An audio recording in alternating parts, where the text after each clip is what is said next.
Hello everyone! Welcome to the third edition of the Nosy Little Podcast. My name is Gabriel. Leonardo. And that's Leonardo. Yeah. And today we're gonna talk about some fun stuff. The topic we chose is to talk about DLC in games. What do we think about them? When do we think they're great? When do we think they're bad? When do we think they're greedy? And so on. And please don't mind the fact that I won't be looking at the camera very much is because I want to develop the game as we talk. I'll be looking at the Unity engine, sorry. Yes, so we're actually making games while we record, fun stuff. You don't find that in any other podcast. Actually you do, but not like Probably. Yeah. Yeah, good stuff. So first, let's just chat. What are you currently playing, Leonardo? I am not playing some campaign of any game right now. I am just still playing Monster Hunter World content, and I got the Nicktoons Superstar Brawl the other day, but I only played for 1 hour and I still haven't decided yet if I like it or not. Yeah, it's a big game we've been talking about recently, both being big Smash Brothers fans, right? Yeah, And both being also Nickelodeon fans, so that's true. sounds like a great idea, but we're both kind of unsure on the execution there. Yeah, for sure. I mean, I don't think that graphics are the most important thing of all. We are both gameplay guys, we like the experience. But for the Nicktoons, even the gameplay, even though I am a big Melee nerd, I play Super Smash Bros. Melee on a competitive level. But even though Nicktoons tries to appeal to my audience, I'm not sure it hits the mark for my tastes personally. Yeah, for me it's kind of the opposite actually, because I'm really into Smash Bros. Ultimate, and for me, melee is just way too fast. I just don't have the reflexes or the hand coordination to pull all the combos on melee. And it seems like they're trying to go more for a very fast-paced competitive gameplay, and I'm not sure I'm into Smash for that reason.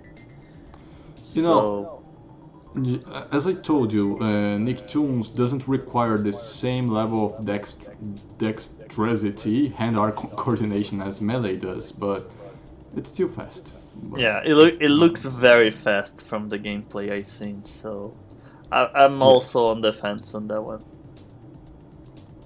Yeah, but the concept of the game is amazing. Too bad the execution is a B or a B minus in our opinion, but we don't want to roast anyone. It's No, great to see. and I think because this game is being made by a small indie developer, Ludosity mainly, and it's impressive what they managed to accomplish. I don't want to throw any shade to the Ludosity guys. Yeah, They did an amazing product.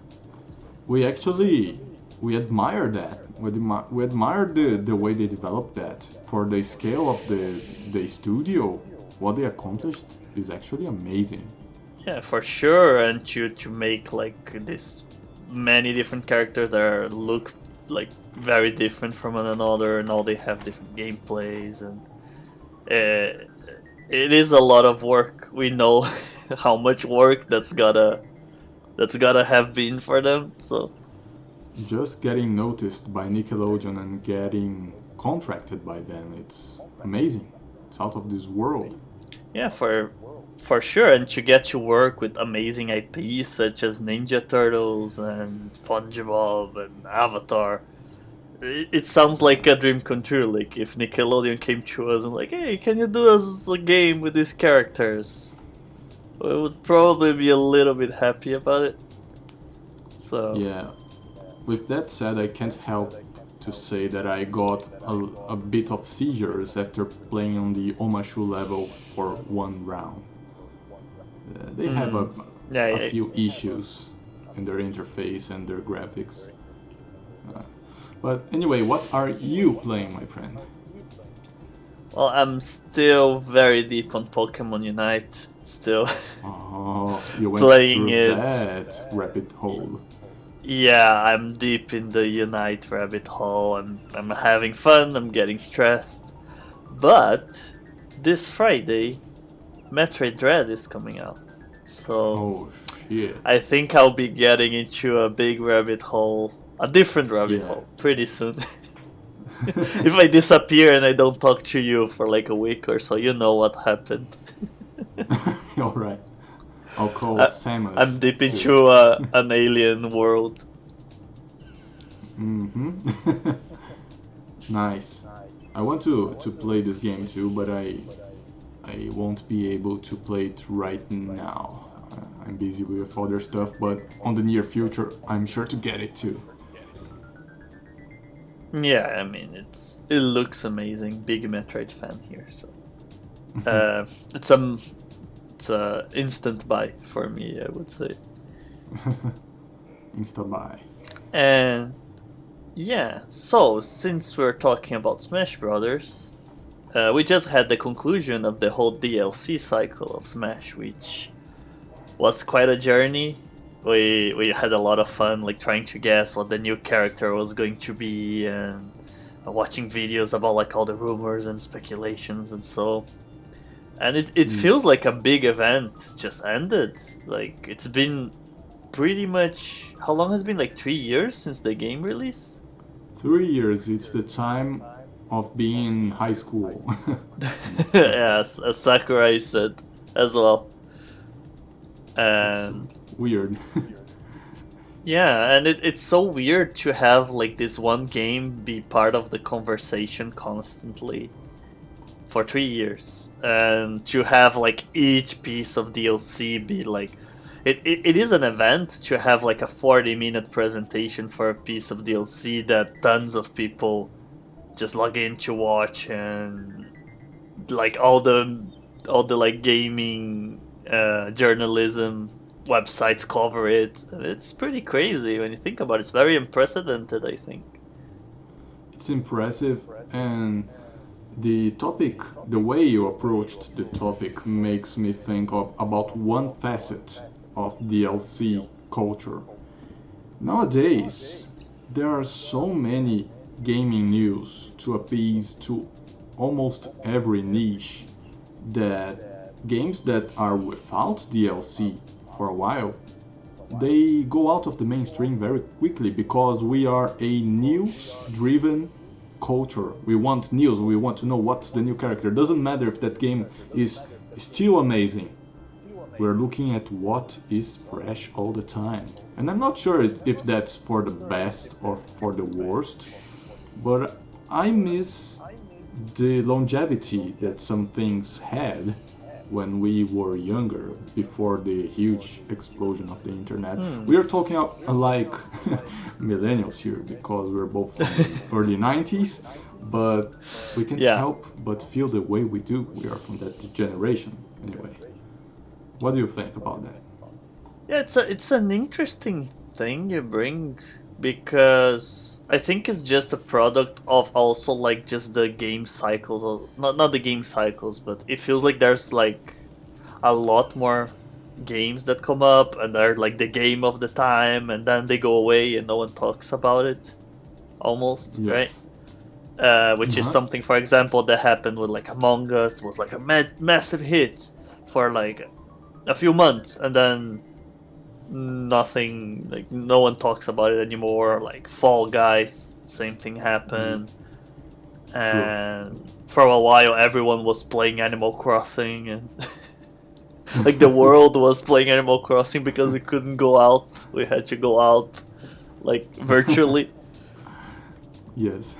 So there's definitely this feeling that, like, I feel like when we were younger, like maybe on like the Nintendo 64 days or PlayStation 2 days, the games would be spoken for a bigger period of time. Like people would still be talking about games like Final Fantasy VII or Ocarina of Time, like years after the release, right?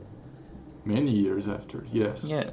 And it feels like this doesn't happen as often anymore. But might just be because of the amount of games that come out, right?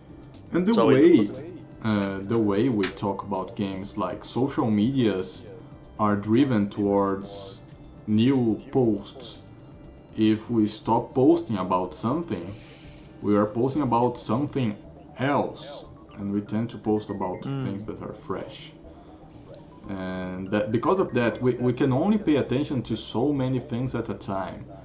And I still love, for example, let's say a game that was released 3 years ago, but they're talking about the new DLC. Everyone's talking about the new DLC for something else, and I ought to start talking about that too, because social medias are social, and we tend to talk about what other people are also interested.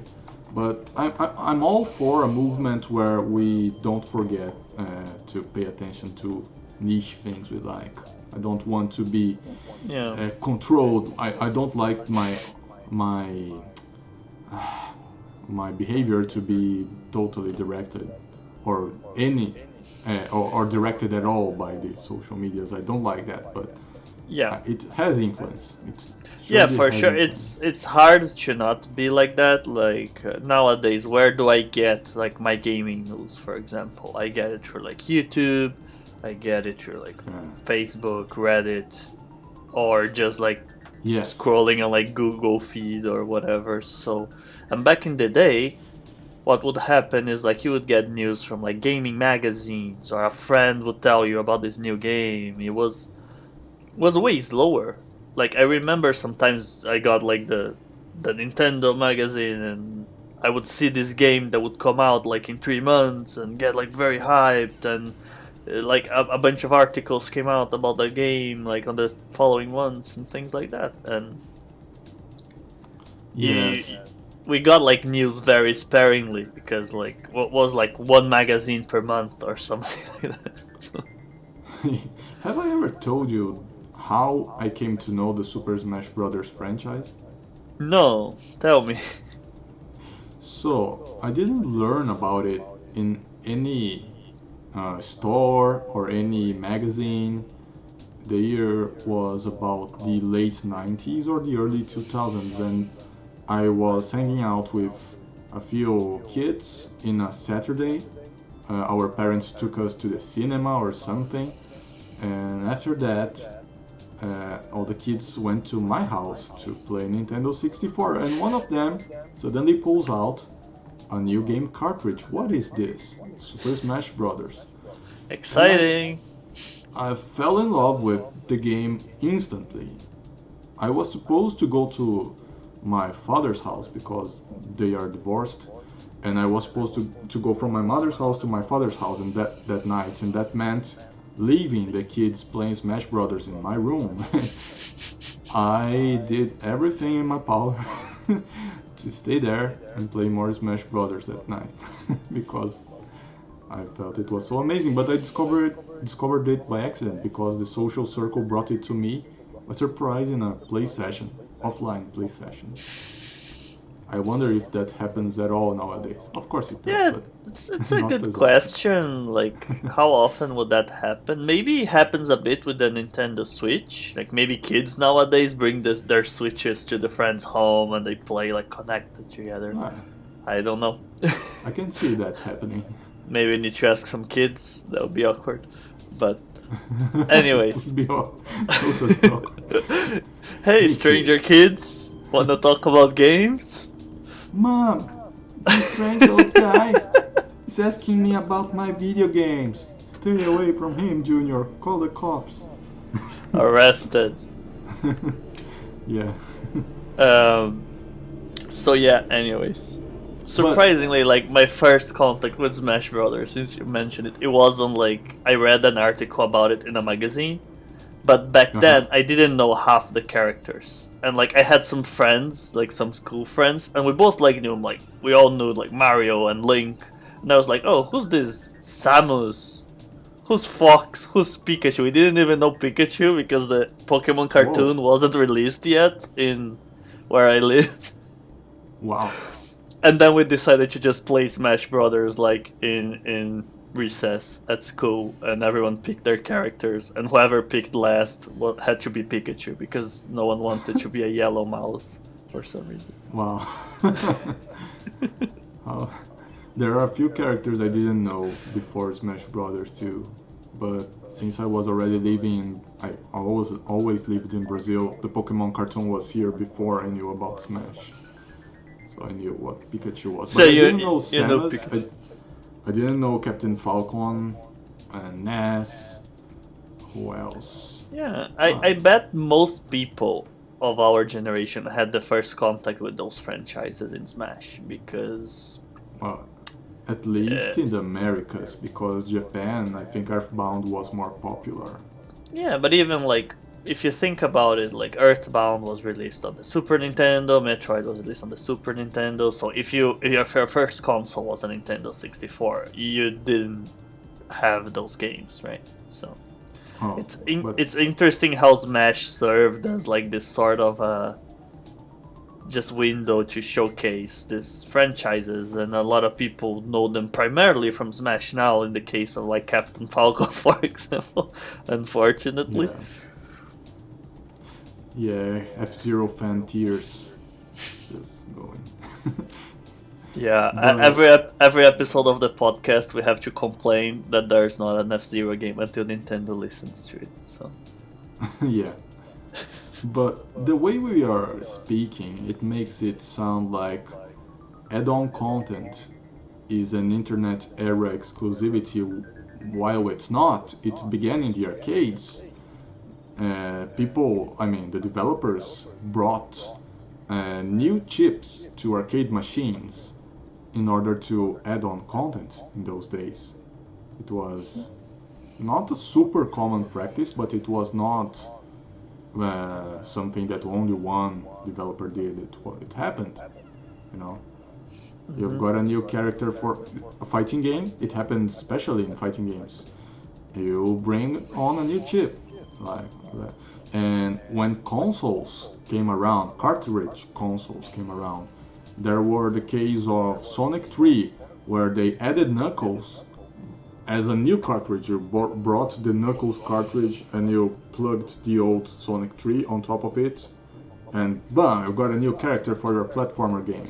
It happened in the 90s, or even, I don't know if it happened in the 80s, but on the 90s it happened. Of course, when the internet came along, the process became way easier and cheaper for developers because you didn't have to produce physical objects. Yeah, and I mean, it is DLC, downloadable content, right? So yeah, nowadays we call it that. Yeah, but it's pretty interesting because, for example, The Sims, they had a lot of expansions back in the day as well. You had to buy a different disc, right, to get like, oh, now you have vampires on The Sims. But that's pretty much a DLC without the downloading part as well. So it's not like, it seems like games were always kind of trying to expand their content without having to create a new game from scratch, right? Which it's quite understandable. I remember when I was learning more about like how games make money, that every time there's like a huge game, for example, I think GTA 5, that was like, oh, you made this many millions, it's way more than like movies make at the cinemas. But comparing like movies and games, because movies, they make money on many different parts of their lifetime. So you make a movie and then you have the box office on the cinemas, and then after that you're gonna have like the licensing the movie to play on TV. You have like the rental, that like you rent it for back in the day it was like video stores. Nowadays it would be something like iTunes, and license it like on Netflix. So you make a movie and you gain money in a lot of parts of their lifetime. But games, you pretty much just charge them like that first amount, and that's it, and you never make money about that game again. Even it doesn't matter how much it costs, it doesn't matter like unless it's a freemium game, of course. We're talking about a traditional model of just like buying the game, like you do one payment.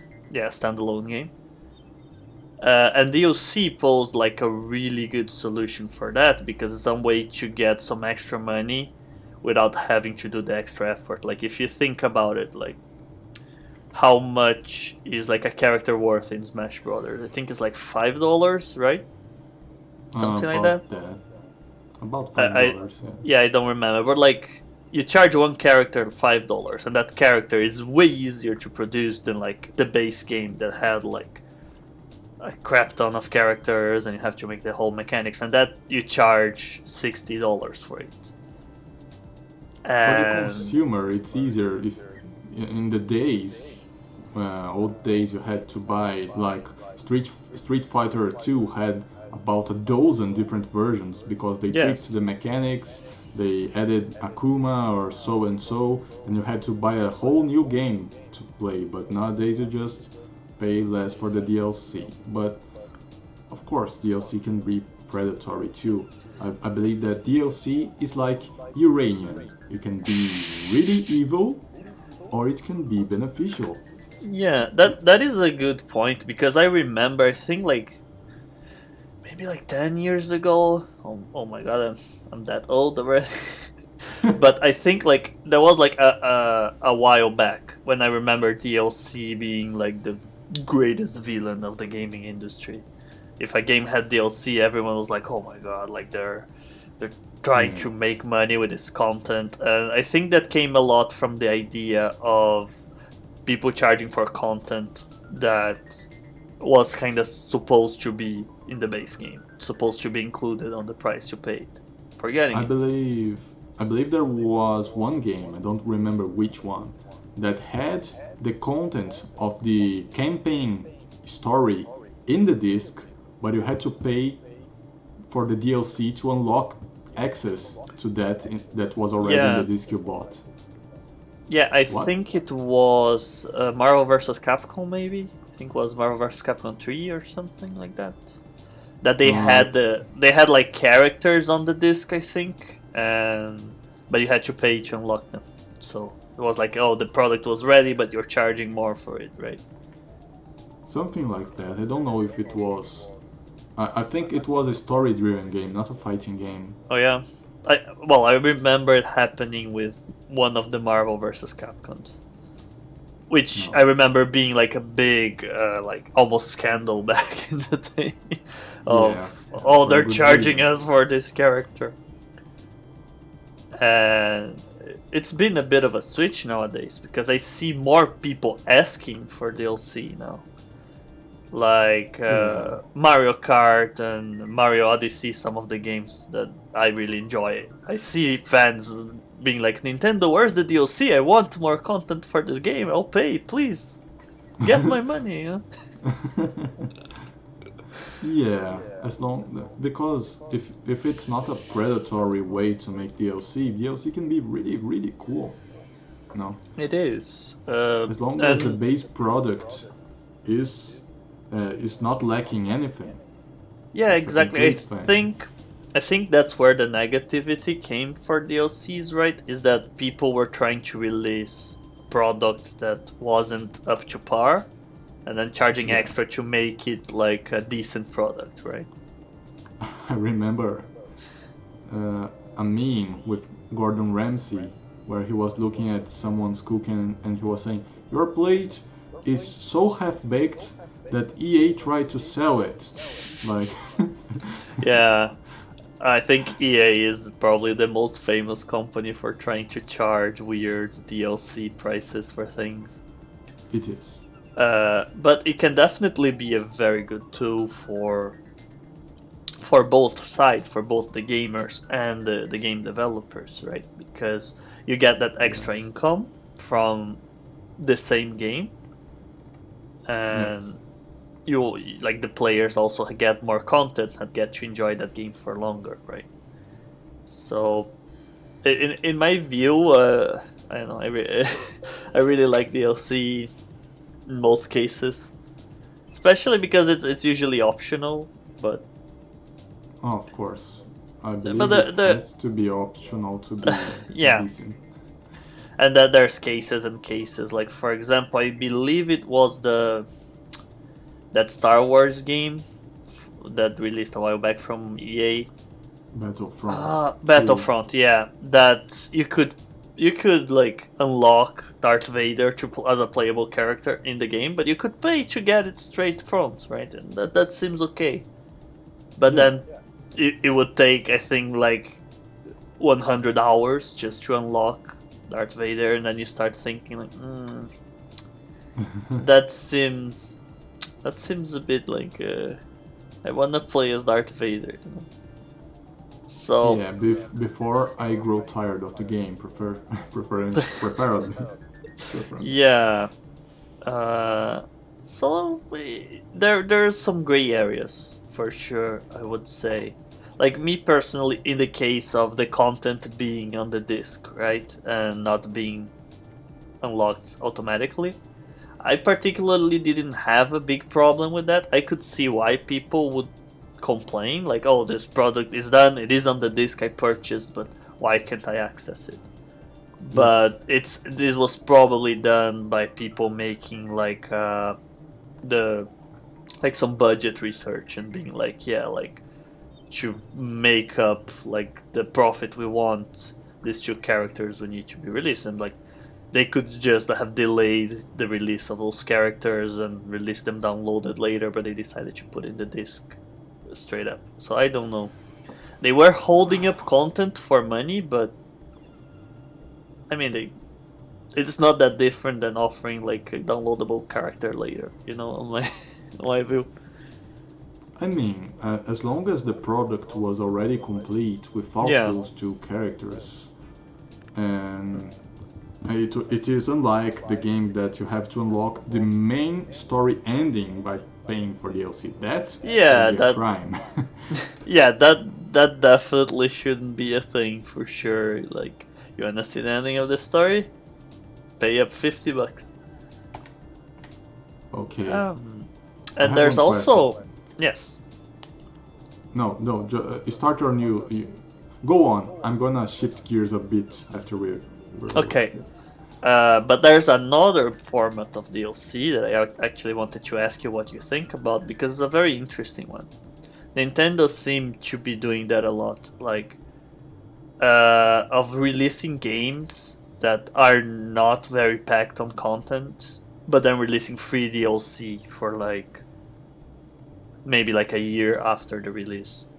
And I think that's a very interesting thing, because like they could release like the game with the full content already, but by releasing like a base product, they kind of keep the game like in the media for a while longer, because there's like drops of, oh, now you can play with this character, oh, there's a new stage. And they did this with like Splatoon and ARMS, the Kirby for the Switch, how's it called, like Star Allies, Kirby Star Allies.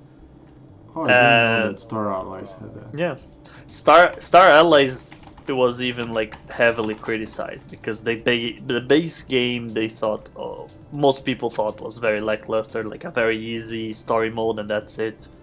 And it got better with all the DLC releases. So what's your opinion on this practice, like of releasing like a base game that's not fully fully complete, fully done, right? And then dropping content over a period of time?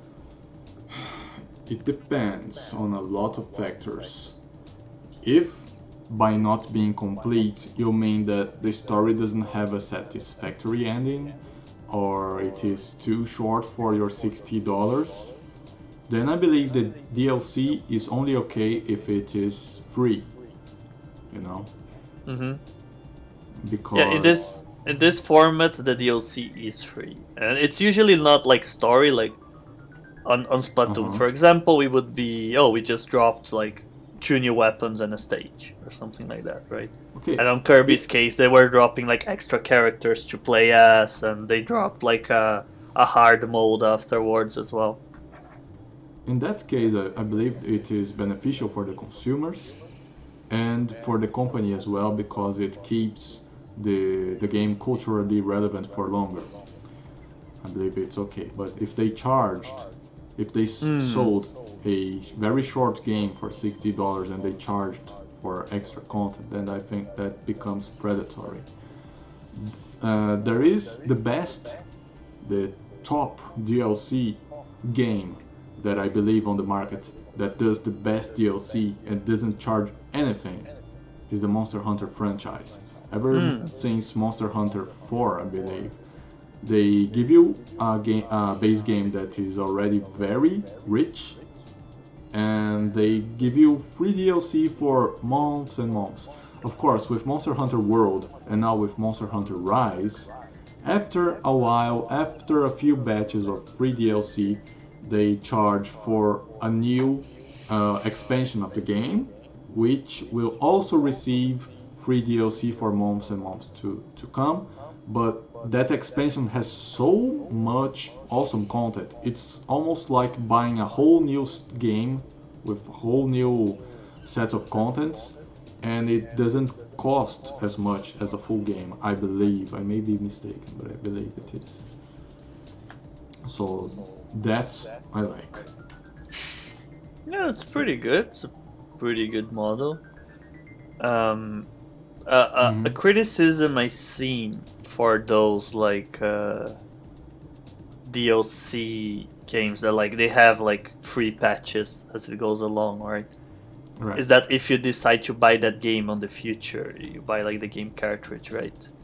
And maybe the servers are not up anymore, then you have a lackluster version of this game that everyone else got, you know? Like if I buy ARMS in 10 years, for example, I'm not gonna get like the 5 free fighters that they released with it. So I guess that is a big downside of this sort of model, right? That's a problem of the internet era in general. Yeah. For in the case of multiplayer games, there is no way out of having a lackluster experience when they shut down the servers because the players there's no online play. Yeah. There's no way out of that. That is true. But like for example, let's say like Animal Crossing is a game that has had like a ton of free updates, like adding like new furniture, new content, like new events. Alright. If you buy it after the in the next console generation, let's say when the Switch is not running the Animal Crossing servers anymore, then you have a big part of the experience will be lost, right?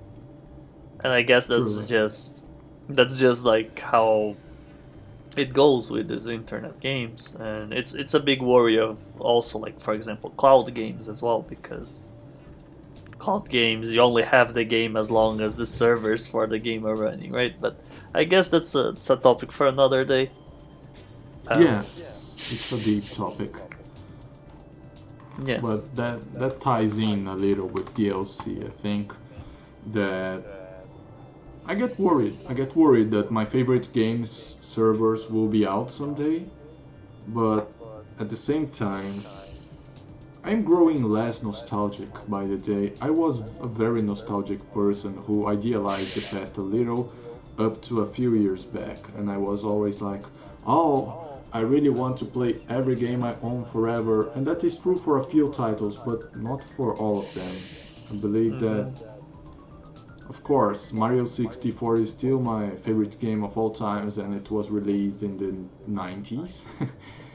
But I don't know. I think that's something that the industry will have to deal with, or maybe they will find a way to create quantum servers that exist in a parallel dimension, and you don't ever have to shut them down. And after humanity is extinct, aliens will find Animal Crossing. And they'll finally get to play with the pirate furniture on Animal Crossing. And with Darth Vader on Battlefield. Yeah, and Darth Vader and the Battlefield.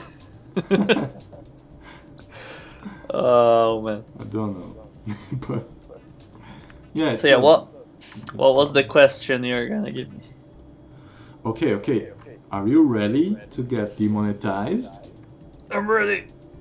Let's talk about loot boxes. Whoa! Okay, loot boxes are a very interesting one, and it's even a topic that like I would like to discuss maybe in the future podcast regarding like freemium monetization, right? Although Right. a lot of games nowadays have loot boxes and are not necessarily freemium. All right. So yeah, it's another case of, because just like we were discussing DLCs, that like depending on like what you're offering and the price and how you go around things, it's something that can be like beneficial for both player and dev, or can be like very like predatory. Yes. Yes. Because Loot boxes like makes it really easy to be predatory, though. yeah, especially because there's that small like tinge of gambling, right? So people Yes. can get like really like, yeah, look, I'm gonna open and I'm gonna get a really rare item, and you get like that cool like rush of adrenaline when you get like a rare item, like when you get like a secret rare card on a booster in Yu-Gi-Oh. Yeah, totally. Yeah, I know the but feeling. right. But yeah, I think it's because it can be like just a fun way of giving out content to the user, and especially like keeping the player playing for longer. I think that has been a big focus of a lot of games nowadays. I think it's not necessarily like, yeah, you buy our game, you play like 3 hours and you're done, right?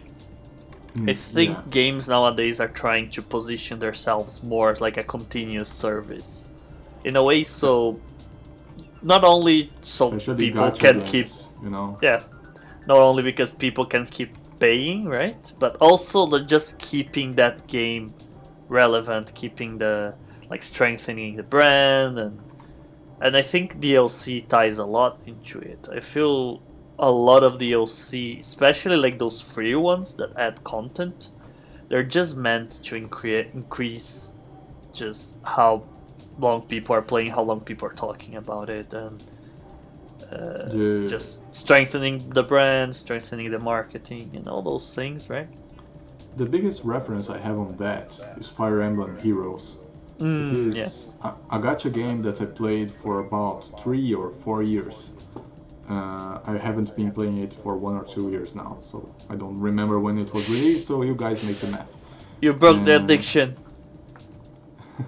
So, in Fire Emblem, there is a few ways to get a limited amount of characters without rolling the dice, but the main way to get characters is by rolling the dice, and of course you can get the resources to roll the dice for free, but the fastest way to get the good characters is by paying for tokens that allow you to roll.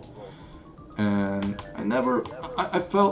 I spent very little money on the game for those 3 or more years. I believe I spent like a maximum of $20 in those 3 years. And I'd say that overall I have a very good experience with the game. I believe that they balanced those aspects very well. I believe gachas, they focus on making new characters and new campaign objectives regularly to keep people hooked. And I believe that, at least for Fire Emblem Heroes, they struck a good balance overall for as long as I played. But there are some cases, I don't know. I believe it's always a balancing act when it comes to this subject. That's kind of what we're getting at it here, I guess. Yeah. It's not necessarily like an evil, greedy practice on its own, but it can definitely get there. It can be abused, and Yes. loot boxes have like it's easier to abuse than just a regular DLC, and it's understandable why people get upset with those sorts of features sometimes. Yes. But it's also understandable why more and more developers add sometimes even like loot boxes on just like non-freemium games, just like It's a complete game. You paid $60 for it, but it still has loot boxes. It's Yeah. it's just a problem of like games getting more and more expensive to make, right? And people need to find ways to get that money because they can't increase the prices of the games that much, right? So Yes. it's an easy way of getting to sort of compromise. Like you can get this extra content if you pay a bit extra. Or in the case of loot boxes, usually you can get some by just playing the game as well, which is fine. Like I like when these games that have like loot boxes, they let you either grind for it or just pay if you really want something, right? Yeah, of course, our game is still in development, Nosy Little Fly, but we want to do something like that, right? We want to allow players Yeah. to grind for resources or spend a little to get them. Yeah, exactly. That's the monetization model we're trying to go for, and purchasing a few like either like cosmetics or maybe like some game-changing items, and Yeah. you have the option of playing for free forever if you want.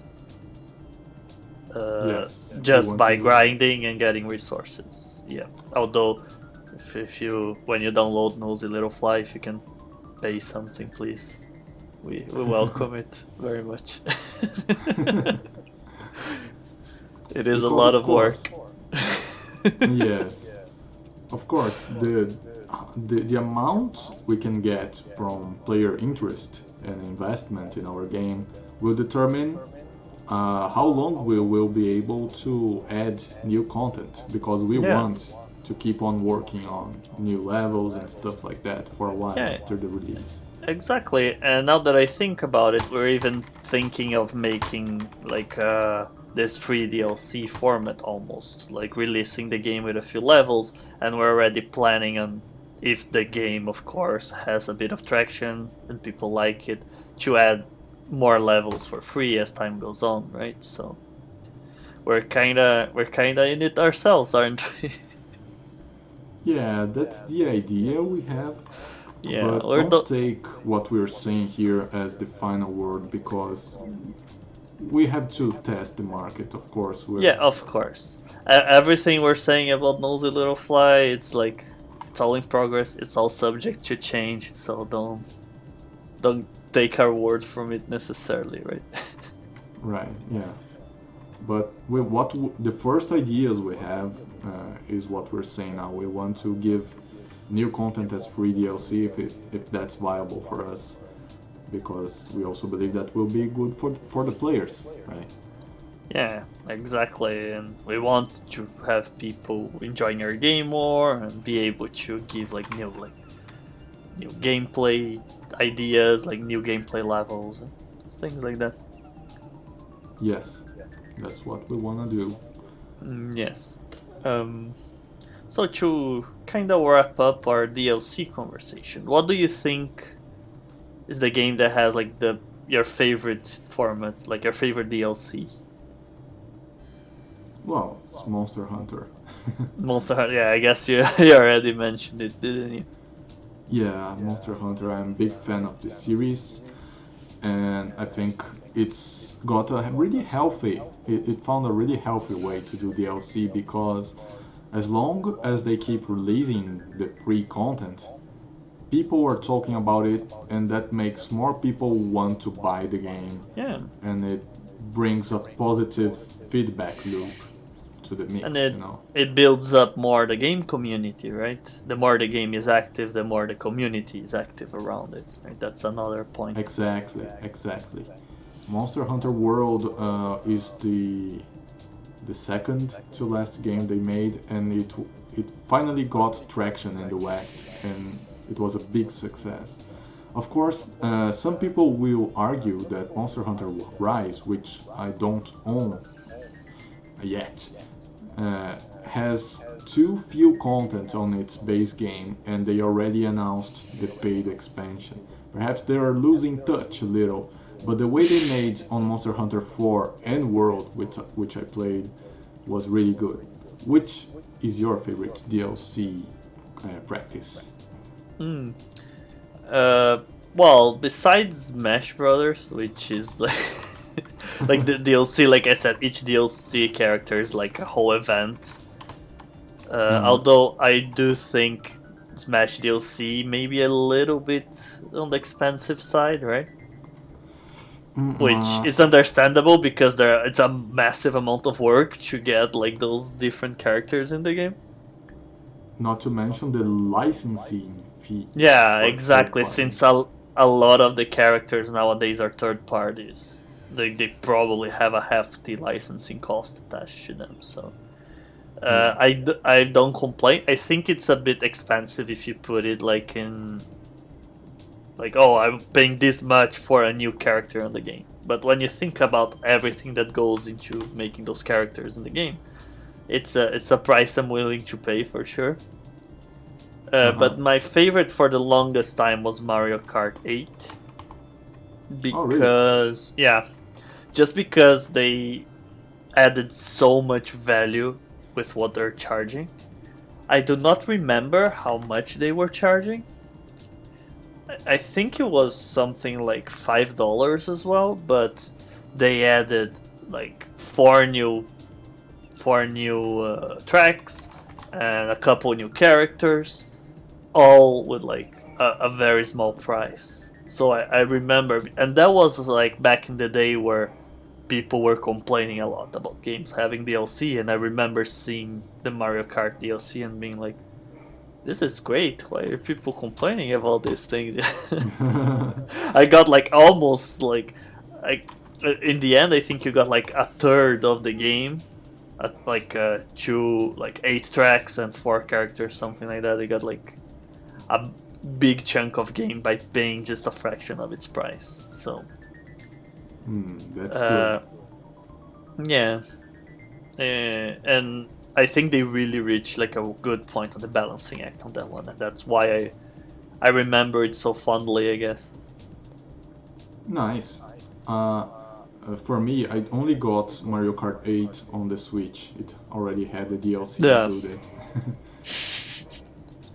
Which even better proposition, right? You didn't even have to pay the extra. Yeah. But now, which game did you play that had a very uncomfortable DLC policy? Oh, it's hard for me because all the games that I met that they had like a lackluster DLC, I just didn't buy it. So I can't say like, oh, I'm annoyed at this. I never played a game that they locked like the ending of the story behind the DLC or something like that. So I can't think of anything. Well, there were quite a few that had like loot boxes and DLC, but I just ignored it, you know. Alright, I see. Oh, good thing you never played a game that had the story locked behind the paywall. How about you? Did you met one of those? No, I didn't either. But I believe that Dragon Ball FighterZ, while the new DLC characters are very nice to get, they are very expensive. They ask for too much, and there is of course no way to unlock them in the game, as in Smash Brothers also. But they charge too much. In Soul Calibur 6 too, they charge too much for the new characters. I believe that just the price point and not adding any single player content with that adds on to too salty to that. Yeah, I think there is another layer that we didn't even discuss, like single player content DLC and multiplayer content DLC, because those can change quite a bit.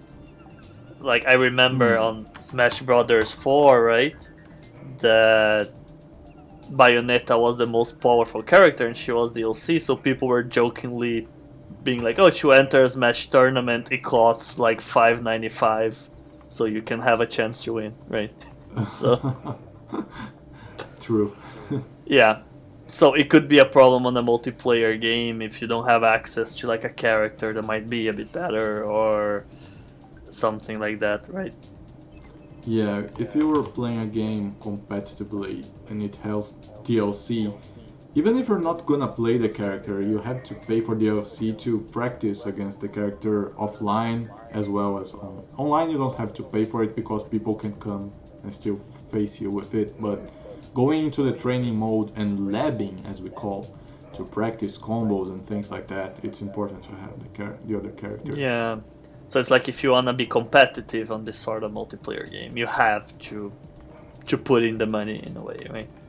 Which I guess it's a bit not user friendly in a way. Yeah, but I don't know. One should argue that is a way to keep the e-sport running, like a e-sport fee. But I don't know. You're investing. You're like an e-athlete investing on your acting, your career. I don't know, but still, it's not cool, guys. Don't. Having a paywall to accomplishing things, it's not good overall. Yeah, but it's part of it, especially on fighting games where developing a new character is usually quite expensive.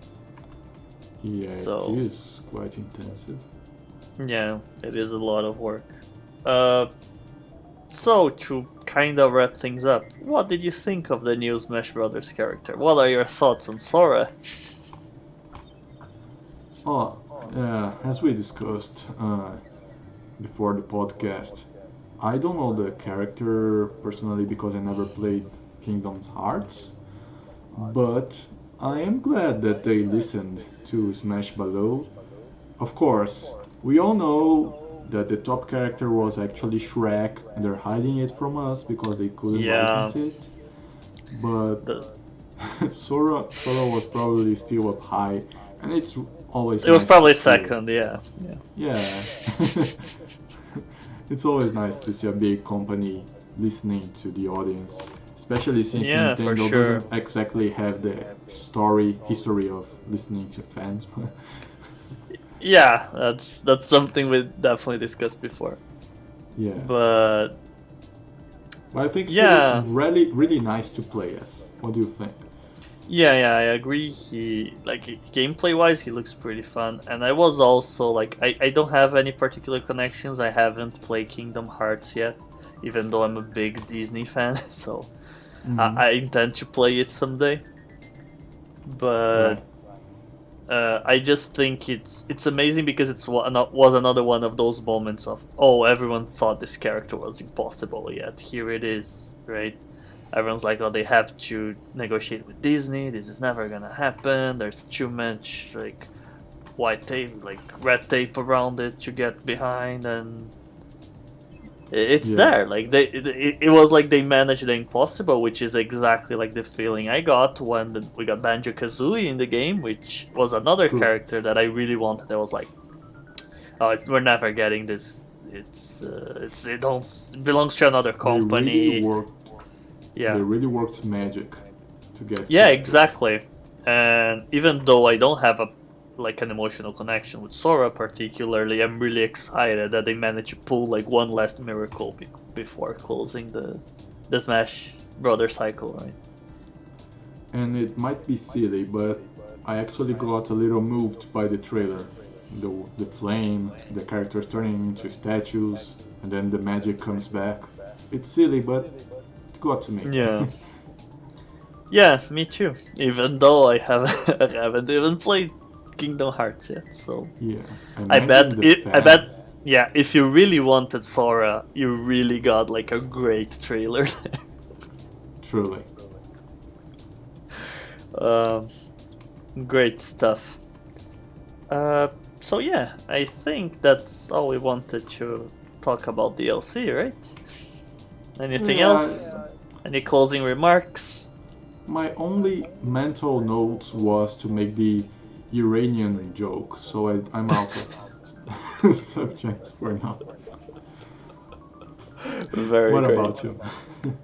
No, I think we're all good. And again, our conclusion, moral of the story, is DLC can be a great tool or can be like a bad tool to use when you're developing games. And as long as you try to keep a balance and try to give the player like some great value for what they're paying, it can be like a very positive experience for everyone involved, instead of being something that like removes from the game you're playing. Instead of being, oh, why can't I play with Darth Vader? You need people to be like, oh my god, I can finally play as Darth Vader. You know? Yes. That's the. I guess that's the lesson here. It's funny. I talked about Dragon Ball Fighters. I have it on Steam, and recently they made a promotion, and I got it for Switch as well. So there is the possibility. There are two characters that can be bought, only two characters that can either be bought or unlocked by playing the game, and I'm trying to unlock them now.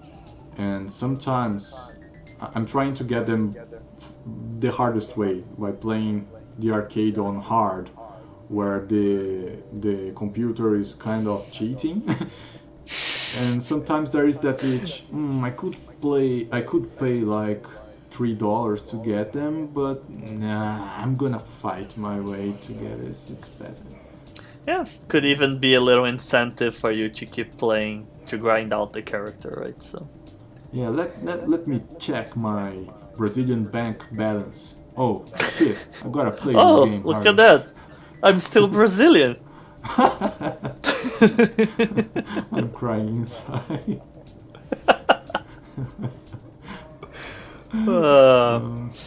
Alright, everyone. This been our Nosy Little Podcast episode 3. If you enjoyed it, please like, subscribe to the channel to get more updates and future podcasts. Anything you wanna say? Also check us on other social medias. We have Facebook, Twitter, Instagram, and that's it for now. And Yeah, they'll be link all linked. that. They'll be linked on the description. Yes. So, see you on the next That's one. it. We made it. We made it! Bye! Now pay $10 to see the ending of this podcast, please.